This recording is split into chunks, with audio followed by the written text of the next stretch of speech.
Все, что сотворили золотые руки и блестящие умы. Выставочная ярмарка прошла в Назрани. На многочисленных стендах представили результаты трудов народных умельцев. Посетители были впечатлены экспозицией. В их числе был и наш коллега.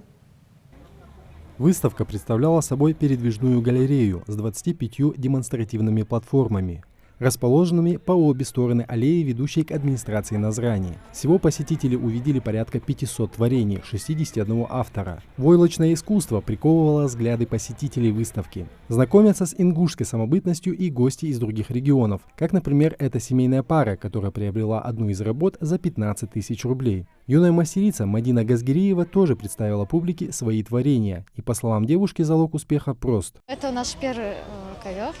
Было не очень сложно, но мы много труда вложили в растительный орнамент на нем, обратной раскладкой.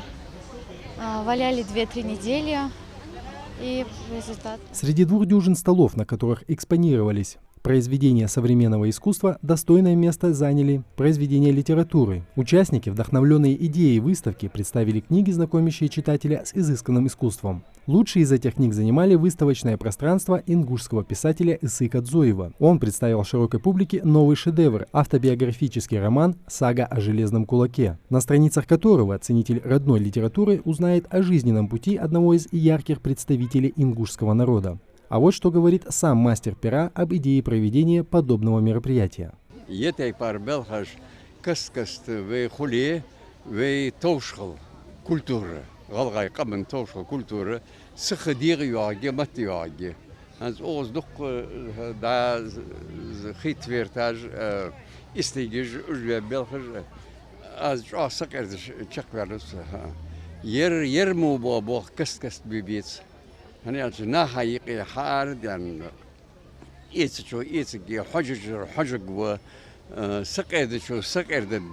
Эта выставочная ярмарка организована в рамках реализации грантов президента Российской Федерации и охватывает все сферы декоративно-прикладного искусства и не только. В этом творческом многоголосии рождается интересный диалог об истории народа, самосознании и будущем Родины. Людям важно увидеть друг друга, и выставка здесь лучший инструмент.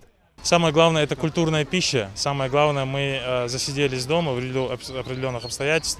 Я думаю, что нам нужно не только приобщаться к культуре более таким частым образом, но нам нужно говорить друг с другом. Нам нужно знать в лицо своих героев. Вот сегодня присутствует народный писатель Республики Исаак Дзоев, Якуб Патиев, Руслан Паров, Руслан Бузуртанов. Их очень много. И самое главное, у человека, у посетителя ярмарки, который пришел, купил какую-нибудь книгу, здесь есть возможность непосредственно у самого автора пообщаться, задать интересующие вопросы. Это событие останется в памяти всех участников выставки и ее посетителей надолго. А представленные работы войдут в основную коллекцию последних 2 десятилетий, к активному формированию которой приступило Ингушское историко-географическое общество Дзурдзуки. Харон Аздоев, Адам Далаков, Новости 24.